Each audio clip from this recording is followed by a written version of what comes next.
places that I left here about 13 or so years ago. It's been a long time, but I'm happy to be back here. So, first and foremost, I just want to greet everyone. I want to say good morning to the staff, the colleagues, the students, and the student leaders here, the principal and the guidance counselor who were kind enough to extend this warm welcome to me to be here this morning to speak with you all. And trust me, I hope that what is said today, someone can learn something, right?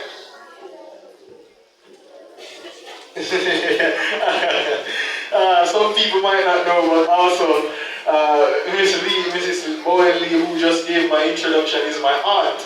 You know, so yes, when I was coming to school, I had a lot of, strong support, as you can say it, Yeah, man, I can't get anything past Mrs. Lee, so if you think you're going to go into the principal's office and don't knock, you make a sad mistake. Alright. So, let me see the hands of those who have a vision for their lives. Everybody have a dream, everybody have somewhere that they want to be. Alright. That's good. You can put down your hands. I'm happy to see that because guess what? Alright? You can put down your hands now around the back. Alright, so I'm happy that you said that because guess what? At the end of the day, we're all on a journey. And guess what? We start somewhere, and if we don't have a vision for where we're going, oftentimes we'll end up in a situation that we don't know where we're going. Right? How many persons want to be doctors? If you hear somebody over here say, no, not doctor. Yes. How many persons want to be teachers? How many persons want to be accountants? Alright. A few accountants, alright, nice. Who wants to be entrepreneurs? Who want to be social media marketers? Who want to just use social media? Alright, so we have a few hands of persons who want to do several things. And I can tell you that when coming to this school, I learned a lot of things, right? I learned maths and English, of course, And for persons who are especially in grade 6, I'm not sure if this is happening today, but I remember when some of my teachers back in the day, and to just name a few, I remember Miss Heath, Miss Palmer, Mrs. Morris Adams, and I remember Mrs. Morris Adams' class in particular. Whenever we were to come in the class after lunchtime, we have to come in and know our timetables, So all the boys and girls who know their timetable, just put up your hand. Alright, wait until you reach Mrs. Morris Adams' class.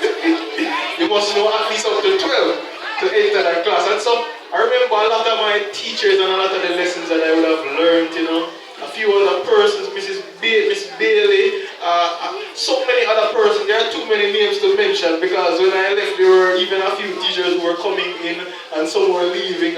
Miss White, but trust me, it has been a good couple of years being in this school. And I can tell you that if you listen to your teachers and follow their instructions, guess what? When I was here, I didn't think that it would pay off, Because when I was here, I wanted to run up and down and play a game, play in the quadrangle, kick ball with my friends and go to the field, kick football and run up and down, Well, I'm not encourage this one, so I'm not going to name it. I'm not going to get no ideas just in case they don't know about it. But, a lot of things we used to do back in the day, but I realized that the teachers, what they were telling me over time, it paid off.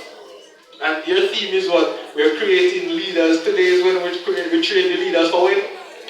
Tomorrow. And so, the things that you're learning today, take it to heart. It will definitely benefit you. I can attest to that. So, speaking to you today, I just want to highlight a few things that I've learned. And I hope that if you have not already learned it, you're on your way to learning a few of these things that has helped me and guided my life to this point in time. And hopefully, it will encourage you. The first one, it was said earlier, it says, I remember the master of ceremony saying something about integrity. He You see the hands of the people who know what integrity is. Alright, I'm gonna put them on. Doing the right thing even when no one is watching. Everybody heard that? Nobody? Doing the right thing even when no one is watching. Alright. So integrity is doing the right thing even when nobody is watching. How many of you have been in class and your teacher says, stop the talking around the back? Right? And you still talk. Keep your hands up, man. You're being honest. You know? But that is a part of what integrity is. You can lower your hands now. I see somebody putting up some hands. Listen clear. Good to see you. Yes, some persons, we have a tendency to not do what we were told, right? And so somebody will say one thing and we'll turn back and we're going to do the other thing. Not you. Something happens to the best of us sometimes, And we are all humans. None of us is perfect, but we must have integrity. So, one thing I can share this story about my life. I don't often share stories, but this is what I think is noteworthy enough. I remember when I just started working at Juicy Patties. I was working as the receivables manager, cash collections, and some other stuff I was doing. Poised to move some further into management, but I moved on before that. But at a particular point where I was working there, give or take about a year. I remember speaking to an individual because there were some discrepancies in the account. And I was speaking to this individual as calmly as I am speaking to you right now. And I remember a couple of days later, I heard a report coming.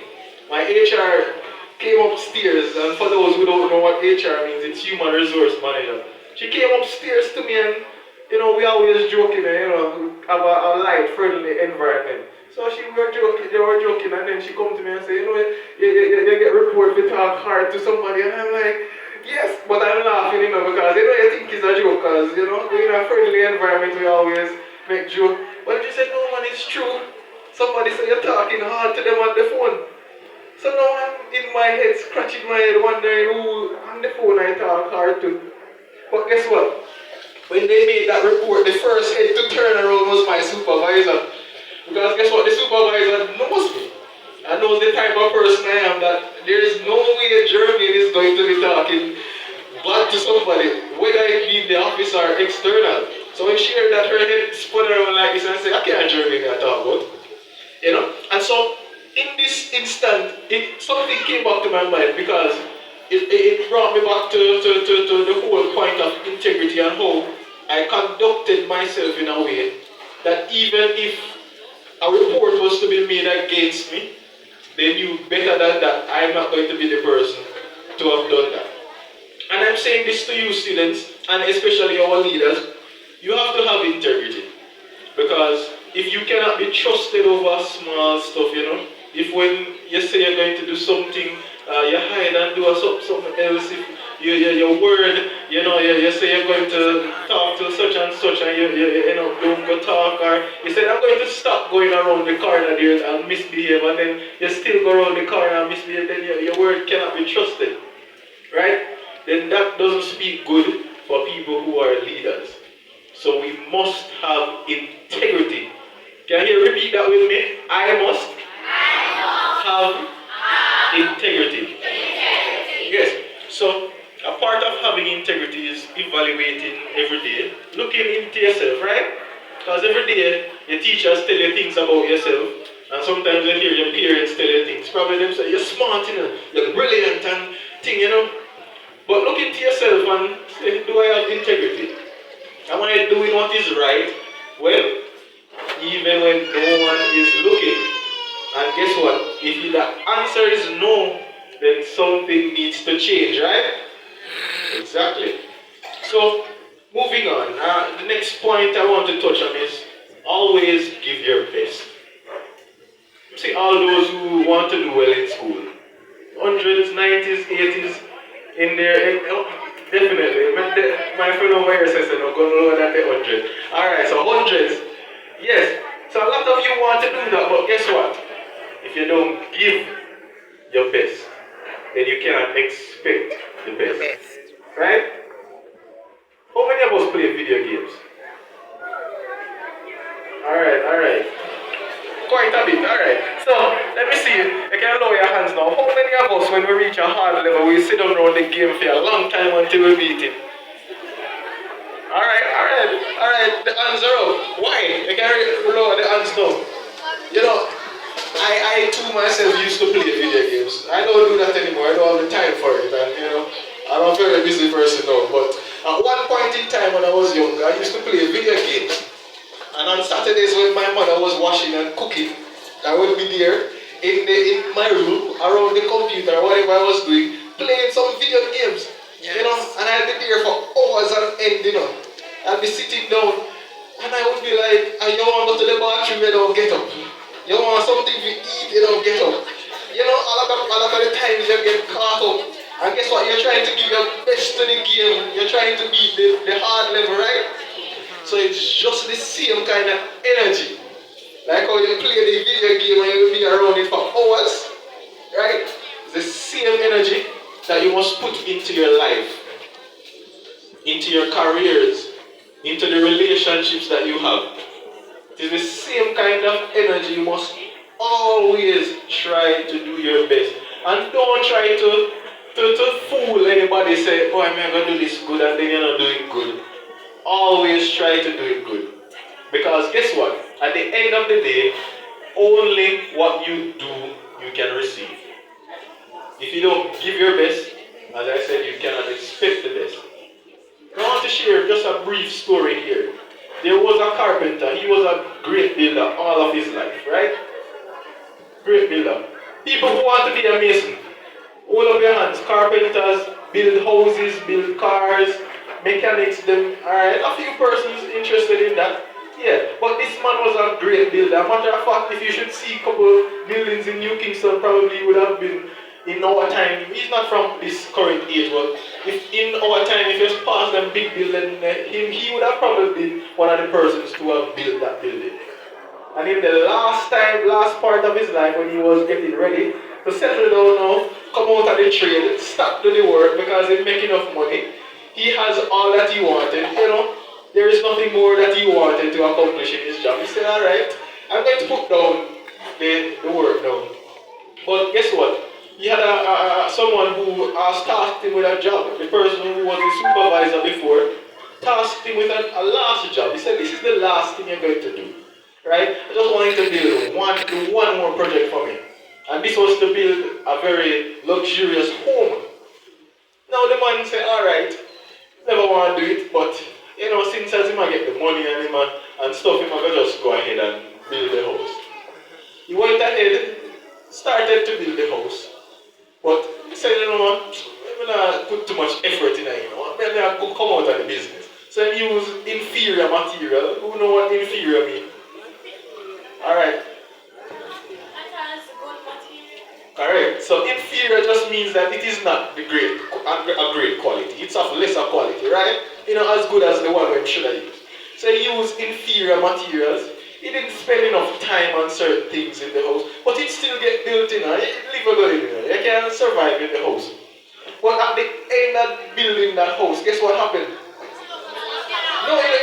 No, man, I wish bad for the man house, man. No. But he built the house for the person, it didn't collapse. He built the house for the person. And then when he finished building the house, the person we built it for handed him the key and said, this is your house. Wow. So he was getting a gift in the form of a house at the end of his life. But guess what? If you don't put no work in the house, if you don't use full material, you know what I'm saying?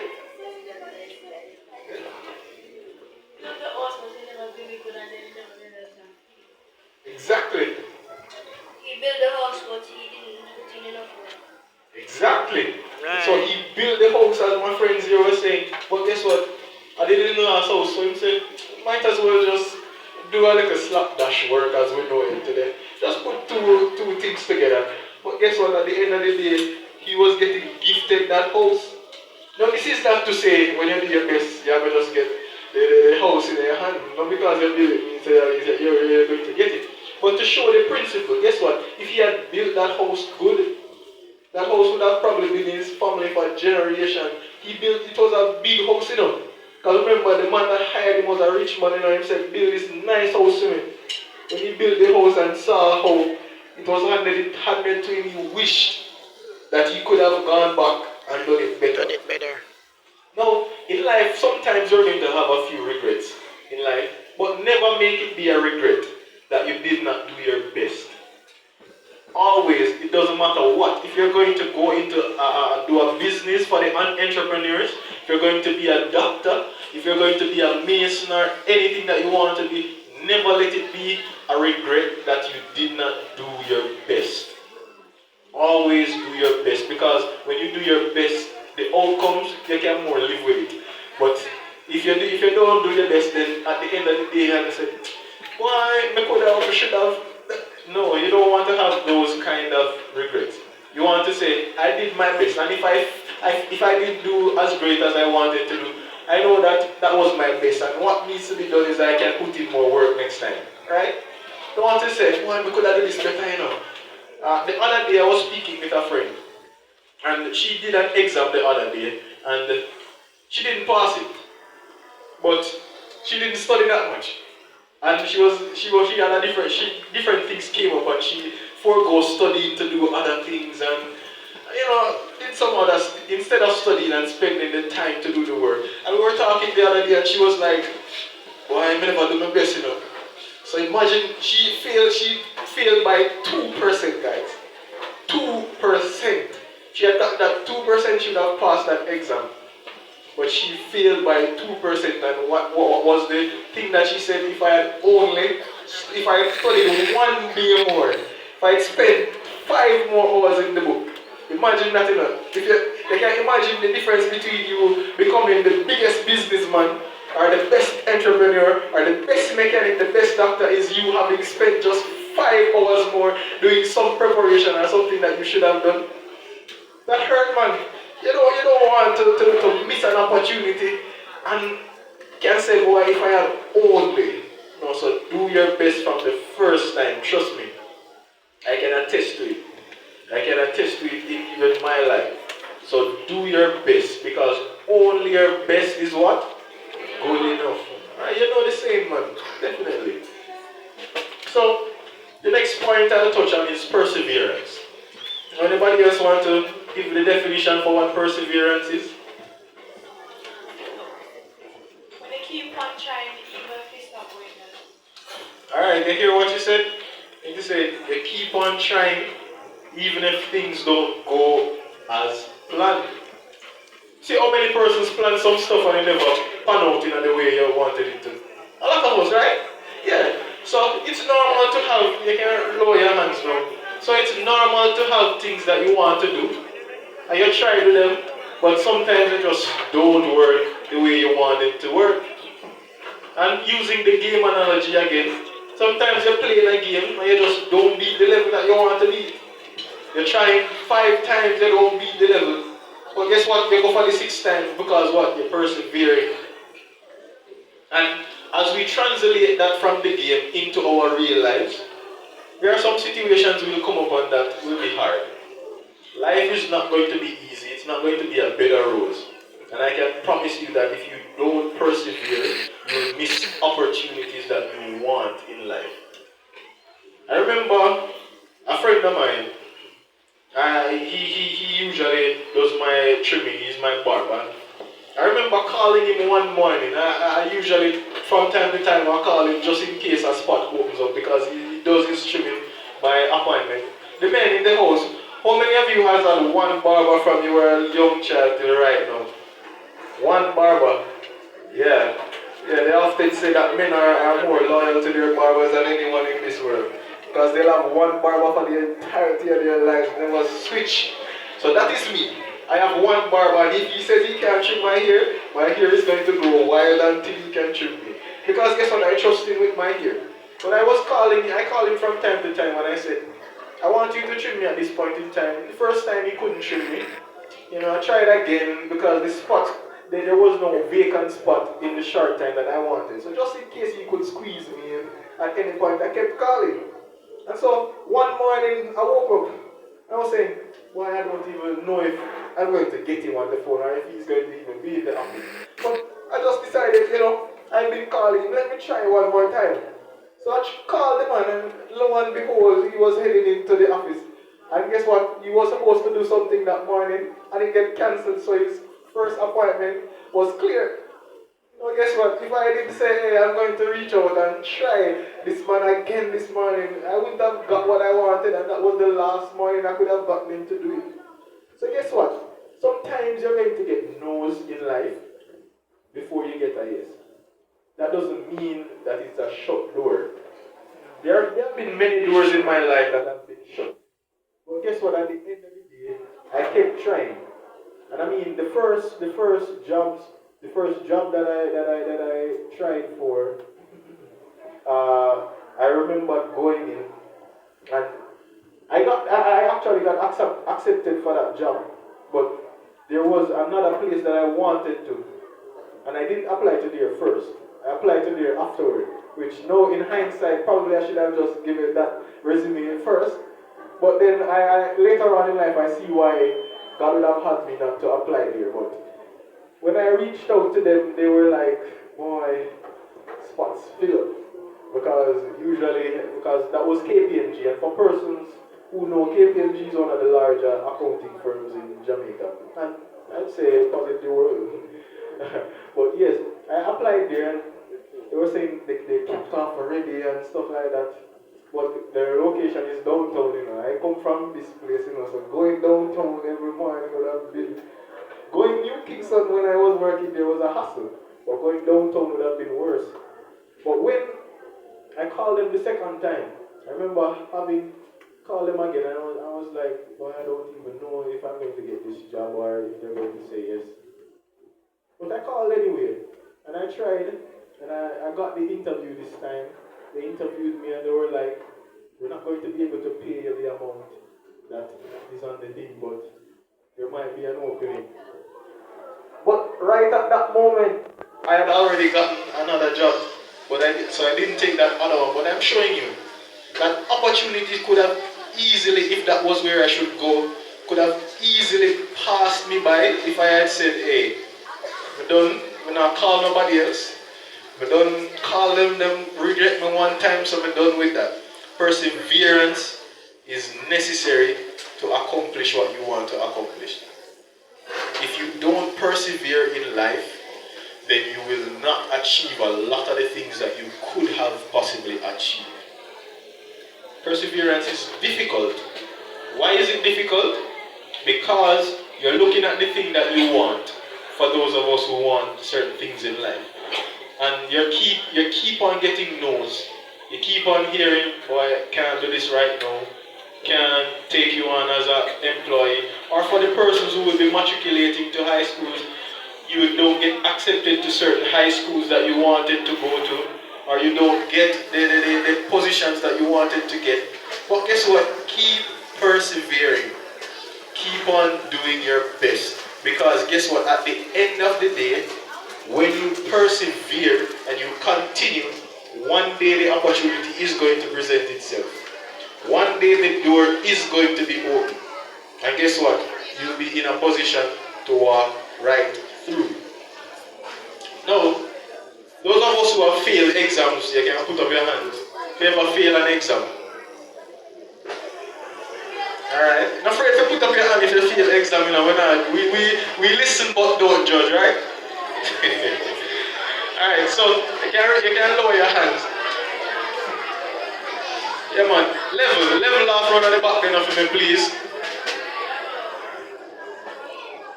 Yes, so I have failed an exam or two in my life. Right?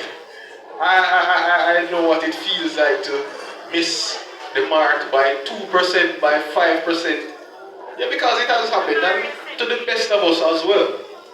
But guess what? When you miss that mark, what you do? Try again. How many of us try again when we fail? So the rest of the school don't try again when you fail. Boys and girls, you try again when you fail? Alright. So trying again when you fail is key to learning from those failures. And let me tell you, in life you might learn more from your failures than you do from the victories. You will learn more when you've fallen down and gotten back up than when you just run through life smoothly. Trust me, a lot of things that you would have learned because of falling down, you wouldn't have learned them by just being up. And so, while it is not wanted, it is not something that you want to feel, but whenever failure comes, don't approach it like it's the end of the world. Life has not ended because you failed one exam. Life has not ended because you didn't get the first job that you wanted. Life has not ended because, guess what? Somebody said no to a proposal. As an entrepreneur, you probably present a proposal to a company and they don't accept it. Life has not ended. Guess what? You can always pick yourself back up.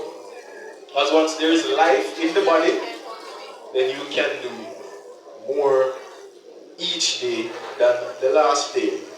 So how many of us here, our teachers and parents, say life is what you make it? Anybody hear that saying around the back? Life is what you make it.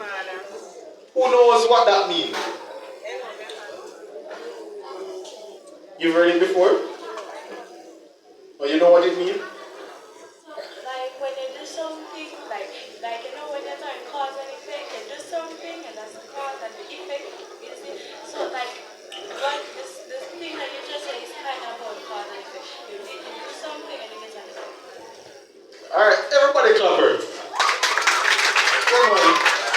That is the second or third time, I think. Yeah man, your student leaders are very brilliant. Definitely.